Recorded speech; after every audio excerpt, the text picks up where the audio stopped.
Hey guys, it's Tim out for The Gifted, Season 1, Episode 2, RX, and I was definitely looking forward to this episode. I actually really did enjoy last week's premiere. As I said, I do think that this is one of the more promising fall shows, and this was another really great episode. I really am enjoying what we're getting here.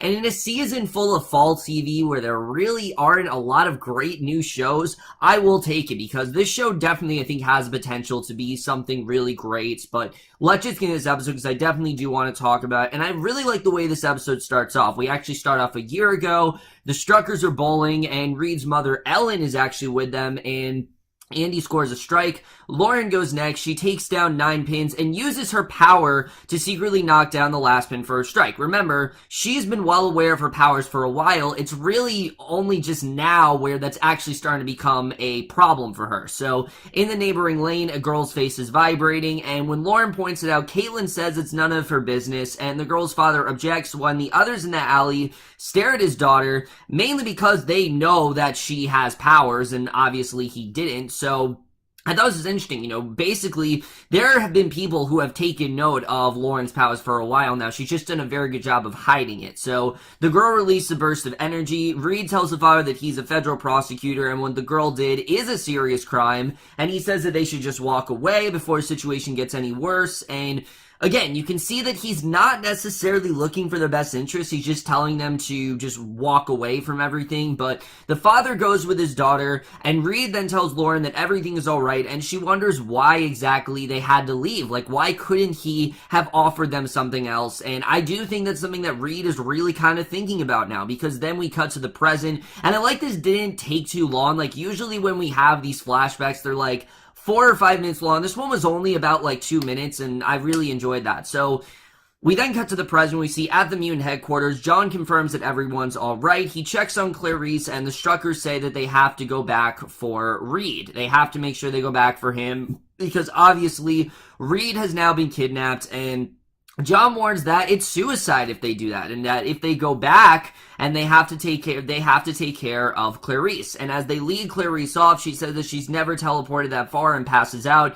And when Andy demands that they get Red, Marcos actually tells him that Reed was going to help them get Polaris out of jail, but unfortunately they can't do it right now because obviously Reed is elsewhere. So we get a lot more with Jace Turner this episode, which I really wasn't the biggest fan of Turner last week. He was like the weakest link of the episode for me. But that was mainly because of what I was worried about. I was worried they were going to make him like this one-dimensional villain who, he's just, mad at the world and he wants to go after the X-Men, but we're seeing in this episode that's not really the case. There is definitely a significant reason for him wanting to go after them, and I actually really enjoyed that, because he briefs his agents on the mutants that they're dealing with. He tells them to search the warehouse for the fugitive. He then tells the wounded Reed that he was actually hit with an immobilization round, and when the round wears off, they're gonna have a little chat about Reed's family. So at this point, I wasn't the hugest fan. I'm like, this guy's just one-dimensional. I'm really not feeling it, but we'll get more into it in a little bit. But like I said, I did think that they already have improved his character, and that's something that I definitely was very impressed with in this episode.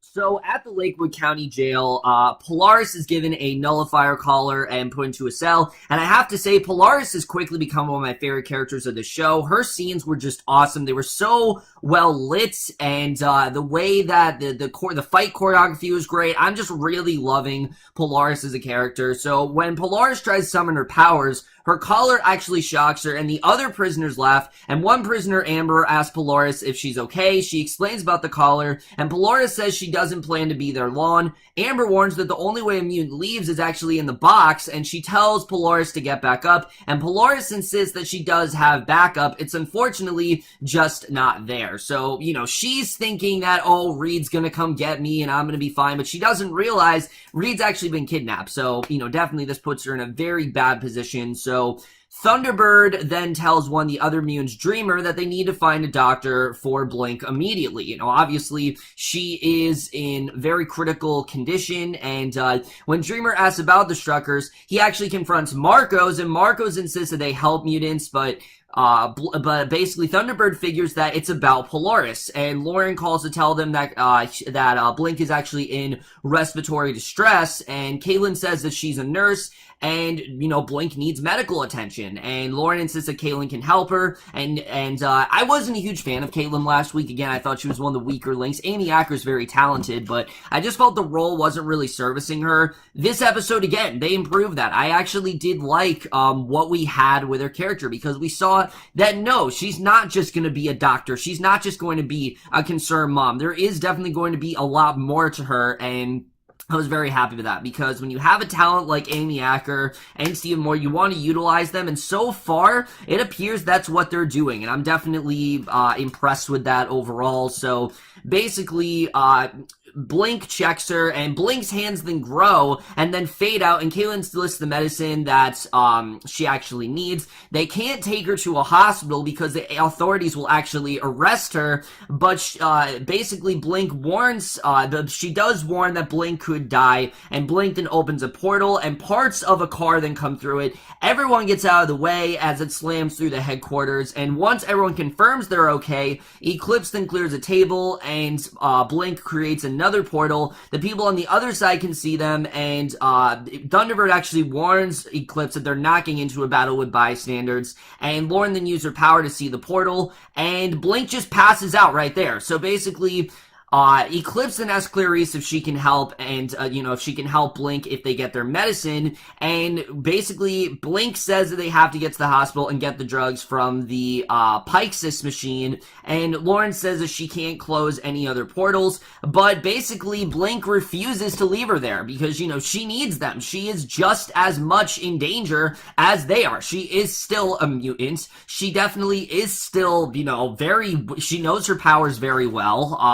People have seen her before, so she could get caught as well. But Lauren insists that it's okay. So at Sentinel Service, Reed tells Jace that it's not illegal to be a mutant, and Jace points out that Reed actually put his family in a bad situation, and Reed points out that Jace actually sent Sentinels after his children, and he asks for a lawyer, and Jace tells them that there won't be any deals, and the agent points out that Reed is only being detained, he's actually not being charged, and says they'll get him some charges before they bring in a lawyer. So we then see Eclipse and Caitlin. They drive to a hospital, and Eclipse assures her that no matter what happens, Thunderbird can protect her family, that they are safe with him, and Caitlin expects Eclipse to actually honor his deal with Reed, and Eclipse asks if she or Reed would be standing up for someone else's kids. Remember, the deal he had is if he worked with Reed, then he would keep their children safe, but Caitlin's not entirely sure that he's going to adhere to it. So basically she asks, would they be standing up if it wasn't their family? Which I thought this was a very compelling thing, because,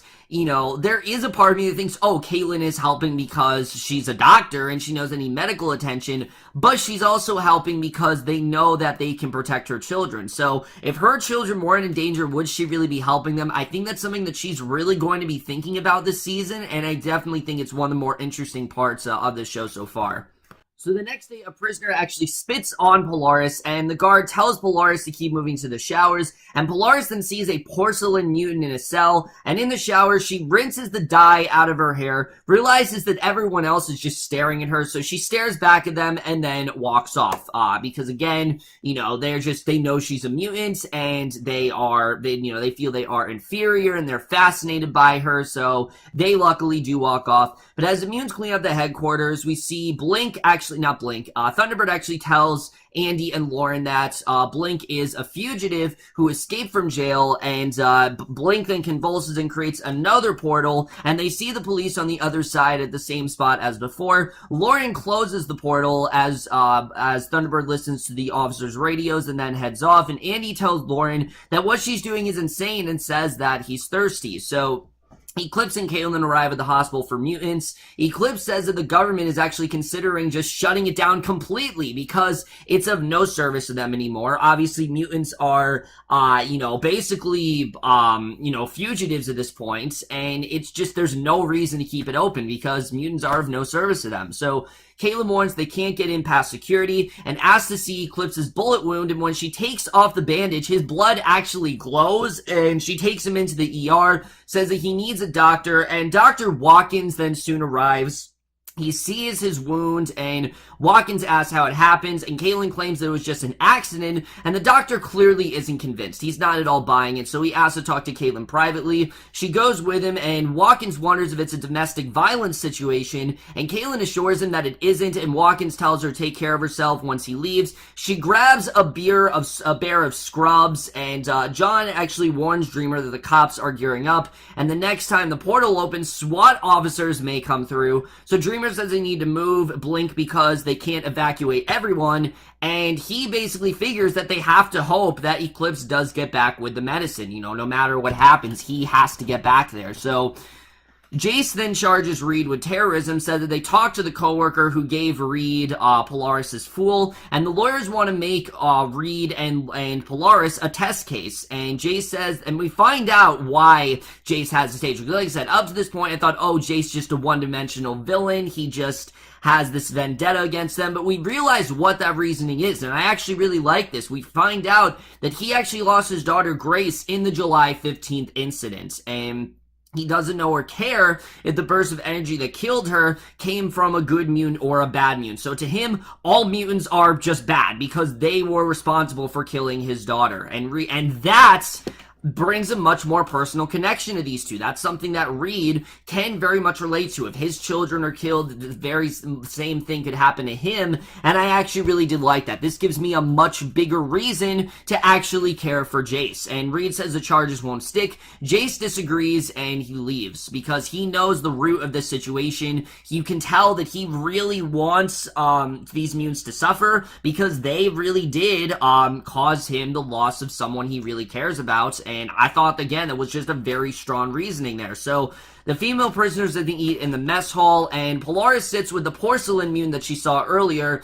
She suggests that they help each other and asks about the collars, and the mutant says that things are hard enough without people like Polaris making it worse, and tells her to actually stay away from her, that, you know, she wants to be on her own. For some reason, she wants to go rogue, and Blink then makes her way to the Pyrus machine posing as a nurse, and getting the nurse's name from the board, she sends her down to radiology, and once Stacy leaves, Caitlin actually grabs the drugs that she needs and heads out, but she sees Wongs talking to two officers, so she goes to Eclipse and says they need to go, and warns the Wongs actually talking to the police. They head out the back just as the officers arrive and order them to stop. Caitlin and Eclipse actually run. Eclipse then wheels the door shut behind them, and I thought this was a really well done scene. You can see how urgent they are to make sure that Blink is taken care of, and I really thought this was, again, just really great action here. Polaris then goes in the yard, and one of the prisoners, Scar, says the mutants actually work for her, and when she asks what happens if she declines, Scar says that she has all the powers, and as Polaris walks off, a prisoner then grabs her, starts beating her, and Scar tells Polaris that she knows she's pregnant and kicks her in the stomach, because as we know, Polaris is in fact pregnant, and Polaris manages to slam a table into Scar before the pain from the collar knocks her out. The other prisoners beat her until the guards then toss her in the hole, and she yells that she can't do it, but the guards then slam the door shut, and I thought this was, again, a very good scene. You can tell that Polaris, you know, she may be pregnant, but that does not mean that she's any less weaker. She still is just as powerful, and I really like seeing that. So Blink's condition is actually worsening here, and John figures that they have to get everyone out, and as they argue, she actually opens another portal, and a SWAT officer comes through. There's a gun drawn, and Thunderbird knocks him out, throws him back through the portal. Andy blasts them away using his power, and Clarice then passes out, and the portal closes, and portals then open throughout the headquarters, and he orders everyone out. So Jace tells Reed that other people are in jeopardy. He shows him a one-way mirror, and on the other side, an agent is actually interrogating Alyn, and Reed says it's harassment, and Jace tells him that if he tells him who was involved, then he will let Alyn go. So, you know, we don't know if he's actually going to do that, though. Is Reed actually going to cooperate here? We're not entirely sure. So, as they drive back, Caitlin asks if it's always that bad for mutants, and Eclipse tells her that's always an exception to civil rights. His family actually kicked him out when he manifested his powers, and again, this is really saying a lot for Caitlin, because we're seeing Caitlin hasn't done that. She's actually reacted in a way where she hasn't known how to process this information, really, but she hasn't really had time to really process it. So Polaris actually saved him from what happened afterward, and that's why she's his family, because these two have been together for a long time now. She kind of discovered his powers, and when Caitlin says that she can't believe they reject their own child, Eclipse points out that she hasn't. As they approach, and I like that he told her that look, you haven't done that. Again, the dialogue here is a bit on the nose, but I still really like this scene. And as they approach the headquarters, Caitlin then panics, but Eclipse explains it's a Mune projecting fear to keep people away. And when they arrive, the guard tells them the Munes aren't evacuating, and energy then shoots out of the portals, and Marco says that he'll go inside. Caitlin warns that he doesn't know the dosage and tells him to stay there and keep everyone safe. So she runs inside, she dodges the energy blast, and she sees Eclipse and Blink through a portal. She jumps through, administers the drugs, and the portal closes. And that night, Blink actually wakes up, and Thunderbird tells her that people survived, and he asks her why she opened the portal to the same spot, but Blink doesn't remember, and he tells her that they'll talk about it later and leaves. So meanwhile, she actually tells Andy and Lauren that she's proud of them. Andy asks what will happen to Reed, and their mother promises that they'll find him. So Eclipse and watch as Caitlin says they'll fight to bring everyone home. And then we get to the ending here. And I thought this was very interesting because Jace meets with Reed again, asks if they're ready to talk. Reed tells him he's not the one who's in a world of hurt and figures that if Jace was going to throw him in the hole, then he would have done so by now. And he figures that Jace actually overplaying his hand after losing millions of dollars in equipment and lost 6 fugitives, and figures that he's desperate. And Reed tells him they're going to make a deal on his terms and he'll go down on his own. So, he's not going to out the person culpable for what happened with Alyn. He's just not going to do that. So he demands a lawyer, and Jace agrees that if he gets the Mune underground, if he gets them underground, and Reed then nods in agreement. So it seems like he is going to agree to this, and at a secret laboratory, Dr. Roderick Campbell actually tells assistant Joshua to lock up their files on Mune siblings, and Joshua finds an incident in Rio in the 1960s. Roderick asks if they found the Struckers yet, so obviously they've been searching for them for a while now, and he figures that he and Jace should actually talk, and that is the way this episode ends. So, like I said, guys, a lot of interesting stuff going on here. First of all, we gotta talk about this character of Roderick Campbell, because the way things were set up last week, it seemed like Jace was gonna be our main threat of the season. This episode, I don't know if that's going to be the case. I do think he is going to be a secondary antagonist for sure, but I think Roderick Campbell, that is like the major villain of this season. He clearly has studied Munes for a while. He has some sort of connection to the Struckers. We don't know what that's really about, but clearly something happened in the 60s, and the Struckers, it's like very similar to that. So I don't really know what that's really about, if maybe they have ancestors that were mutants, but I think we're going to find out a lot more next week, and I think that definitely is going to be very interesting.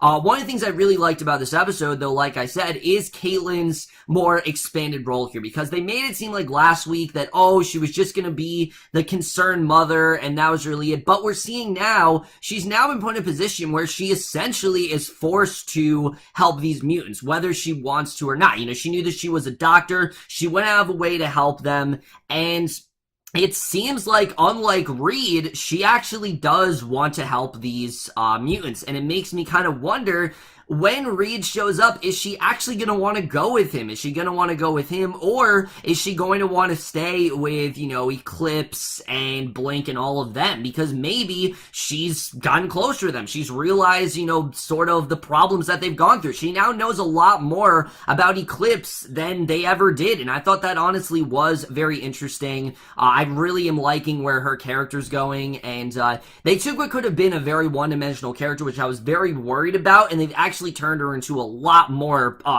already in the second episode. I'm really liking Amy Acker in this role, so I definitely really liked what we got with her here. As far as Lauren and Andy, as we see, these are two people who, they are very much trying to help the Munes. They're trying to fit in there, and I do like that the way they helped out Blink. I thought that was definitely very well done, and, Lauren's known about her powers for a long time now, and because of that, so has the government. And I think that, Dr. Roderick Campbell is someone who has been researching them for a while. And again, I think that's going to be interesting to see what the connection is there. But obviously, some of my favorite scenes in this episode were that from Polaris. I really loved what we got with in this episode. First of all, I love that we found out that green was actually her natural hair color. I thought that was a really good reveal. And we do see that it doesn't seem like anyone's really on her side right now. Everyone's just beating on her. She tried to befriend that other mutant, but she really wasn't interested. So I think this is where she's going to stay for the season. I feel like that's what's going to happen, that she's going to be in prison throughout most of the season. But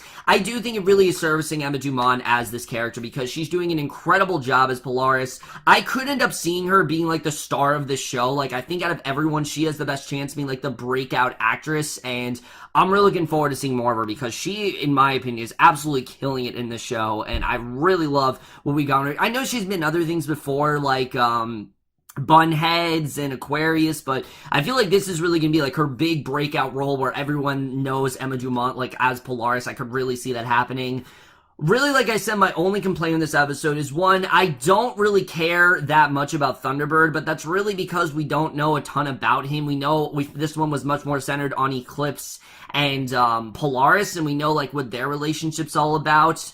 But we don't know a lot about Thunderbird right now. I don't really know if I care about him as much. But I really like getting into Eclipse's backstory. I'm sure he's gonna become more interesting, but just in this episode, I didn't really care that much about him. And then Reed, as much as I am like Stephen Moyer, I don't know if I really love this role because it's clear that he's someone who, he is a district attorney, but he only seems like he's really interested in helping his family. He's not really all that interested in helping these mutants themselves. And it's just not really that interesting of a character right now. Maybe he's getting more interesting as it goes on, but I mean, he did agree to Jace's deal. So I like that we got more with Jace as well. I thought his backstory was really good, but Rhea as a character, I'm not really loving, I have to say. I think Steve Moore's doing a good job, but I'm just not really liking the character as of right now, but we'll have to see really where that's going to go. Other than that, guys, I really don't have too many complaints with this episode. I thought, honestly, this was even better than the first episode was. I really did love this episode overall, and I'm definitely going to give The Gifted Season 1, Episode 2, RX, a B+.